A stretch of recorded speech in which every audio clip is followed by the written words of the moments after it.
Hello friends, I welcome you to our channel vital white visual.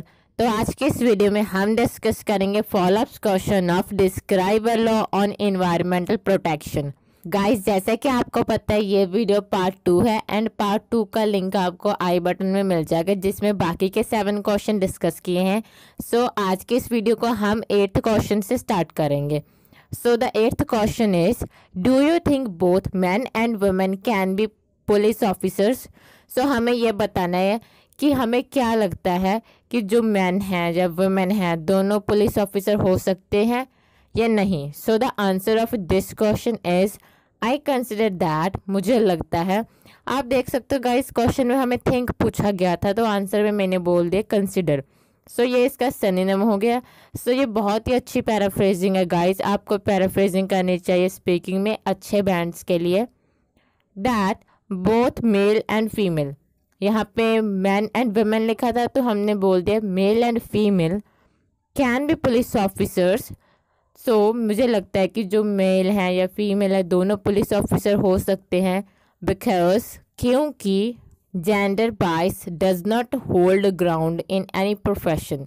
So guys, here bias का मतलब होता है पक्षपात, मतलब कि जेंडर के तौर पे कोई भी पक्षपात नहीं होता अभी इसी किसी भी प्रोफेशन में। Now we are living in the 21st century. Now अभी के टाइम में हम 21st सेंचुरी में जी रहे हैं and every person has equally rights to choose their career according to their choice. तो हम अभी 21st सेंचुरी में रह रहे हैं और हर एक पर्सन के पास राइट है कि वो अपना करियर अपने अकॉर्डिंग, अपनी जो उसकी क्षमता है उसके अकॉर्डिंग या फिर अपने इंटरेस्ट है उसके अकॉर्डिंग चूज़ कर सकता है।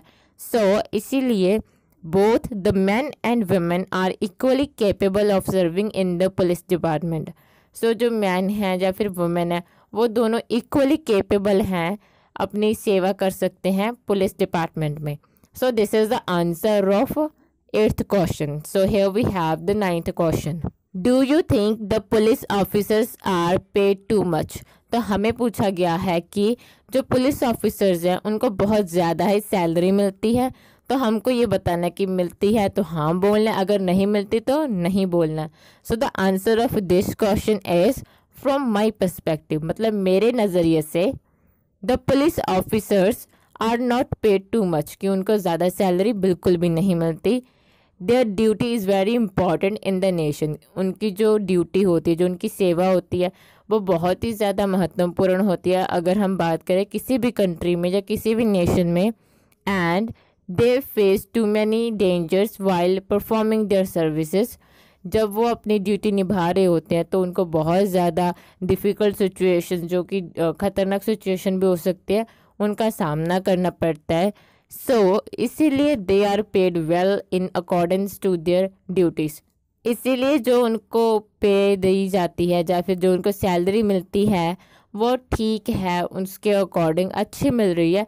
बट हम ये नहीं बोल सकते ज़्यादा मिल रही है, तो हमने बोला है ठीक मिल रही है, अच्छी मिल रही है, बट ज़्यादा मिल रही है हमने ऐसा नहीं बोला इसमें guys. So this is the answer of 9th question and here we have the 10th question, do all Indian people obey the law? So guys, ये बहुत ही ज़्यादा important question है और बहुत ही ज़्यादा कॉम्प्लिकेटेड भी है बिकॉज जैसे कि गाइस हम सबको पता है कि हर एक पर्सन जो इंडिया में रहता है वो लॉ को फॉलो नहीं करता, और ऐसा भी नहीं है कि हर एक पर्सन लॉ को फॉलो नहीं करते, करते भी हैं कुछ नहीं भी करते।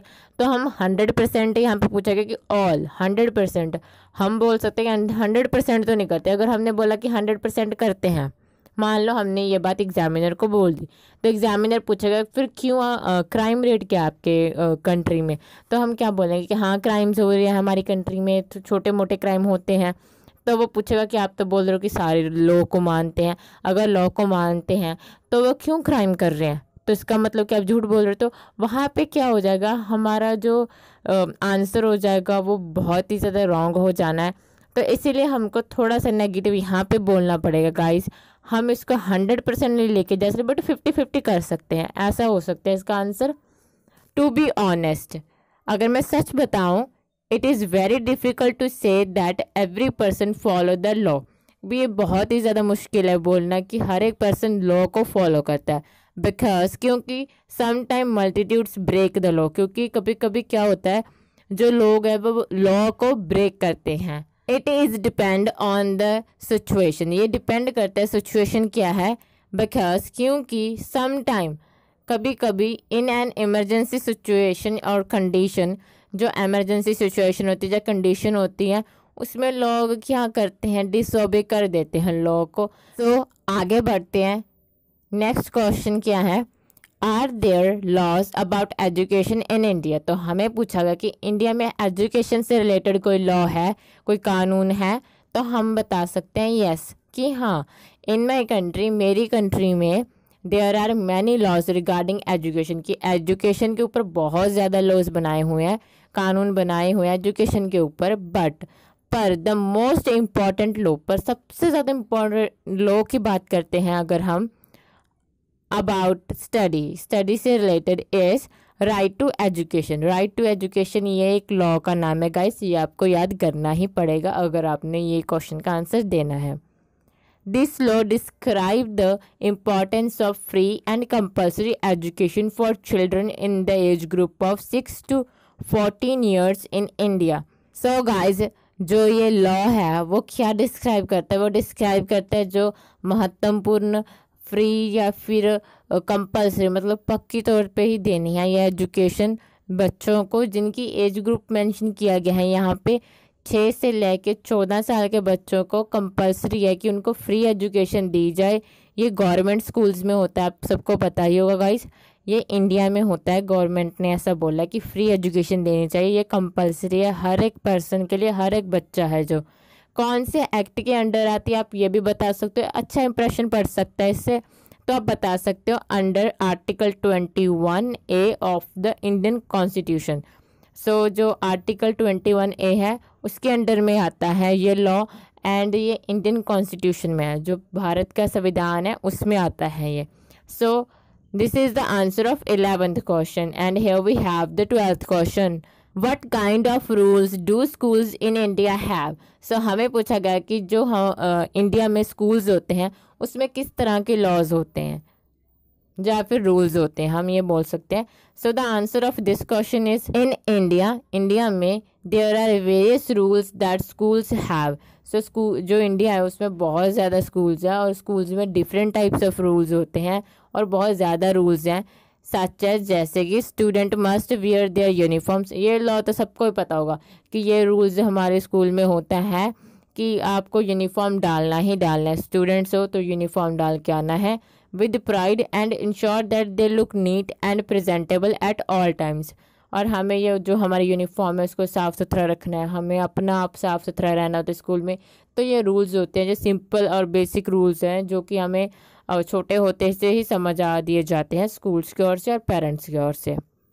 सो अपार्ट फ्रॉम दिस, इसके अलावा कौन से रूल्स हैं? Student should treat school staff with respect at all times and be kind, polite as well as courteous to fellow students. So जो स्टूडेंट हैं उनको बहुत ही अच्छा व्यवहार करना है, जो स्कूल का स्टाफ है उनके साथ रिस्पेक्ट से पेश आना है हर एक टाइम, एंड जो अपने जो साथ के उनके फ्रेंड्स होते हैं उनके साथ भी अच्छा बिहेव करना है। मोर ओवर इसके अलावा क्या बोल सकते हैं हम, student will refrain from damaging any form of school property. तो अगर स्कूल की हम देखें तो हमें बताया जाता है कि स्कूल की प्रॉपर्टी को अगर हम नुकसान पहुंचा दें तो हमें पैसे देने पड़ते हैं। तो ये बात है गाइस कि हमें स्कूल की प्रॉपर्टी को भी नुकसान नहीं पहुंचाना चाहिए और ये भी एक रूल्स के अंडर ही आता है। सो गाइस मैंने यहाँ पे 3 रूल्स बता दिए, आपको अगर 2 अच्छे लगते हैं 2 बता सकते हो, अगर एक पसंद है इनमें से तो एक बता सकते हो, अगर तीनों पसंद है तो तीनों भी बता सकते हो। It is your choice guys. Guys the next question is What can teachers do to make student obey rules? So teachers को ऐसा क्या करना चाहिए या फिर क्या कर सकते हैं जिससे कि जो बच्चे हैं उनकी बात माने और जो रूल्स हैं उनकी पालना करें, रूल्स को ब्रेक ना करें। तो हमें ये बताना है। So the answer of this question is there are many ways for teachers to make student follow rules. So यहाँ पे टीचर्स के पास बहुत ही ज़्यादा डिफरेंट आइडियाज़ और रास्ते हैं जिनसे कि वो बच्चों से अपने जो रूल्स बनाए होते हैं स्कूल्स के वो फॉलो करवा सकते हैं। सच है जैसे कि teachers can explain the rules in a simple as well as interesting way. जो टीचर्स हैं वो रूल्स बच्चों को बहुत ही अच्छे तरीके से याद करवा सकते हैं अगर वो सिंपल साथ ही साथ इंटरेस्टिंग वे में उनको बताएं, जैसे कि स्टोरीज के through, which would encourage student to obey the rules, जो कि बच्चों को इनकरेज करेगा रूल्स को फॉलो करने के लिए। बिकॉज इन दिस वे, क्योंकि इस तरीके से they may understand the importance of rules, उनको शायद समझ आ जाए इम्पोर्टेंस क्या है रूल्स की उनकी लाइफ में। अपार्ट फ्रॉम दिस, इसके अलावा teachers should give some interesting rewards for those students who follow the rules। so teachers को क्या करना चाहिए गाइस? तो टीचर्स को रिवॉर्ड्स देने चाहिए, मतलब कि प्राइज देने चाहिए जो बच्चे डिसिप्लिन को फॉलो करते, डिसिप्लिन रखते हैं क्लास में।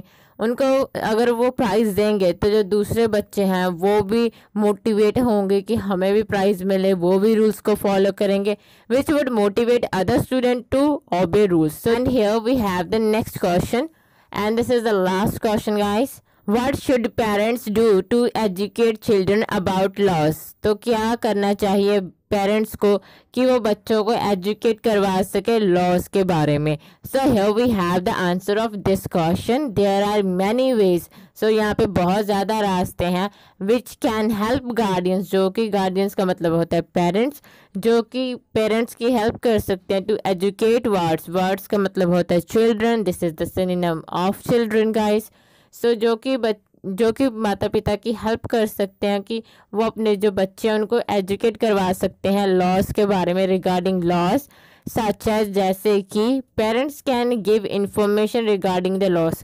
पेरेंट्स इंफॉर्मेशन दे सकते हैं बच्चों को लॉज के बारे में थ्रू किस किस चीज़ के थ्रू दे सकते हैं, शोइंग पिक्चर्स दिखा के उनको, वीडियोस दिखा के, एंड स्टोरी टेलिंग, उनको स्टोरीज बता के। So that's all for this video guys. I hope guys आपको ये वीडियो पसंद आई हो। अगर आपको ये वीडियो पसंद आए तो लाइक करके हमें मोटिवेट कर सकते हैं, अपना फीडबैक दे सकते हो आप इस वीडियो के बारे में, आपको वीडियो कैसी लगी नीचे कमेंट बॉक्स में।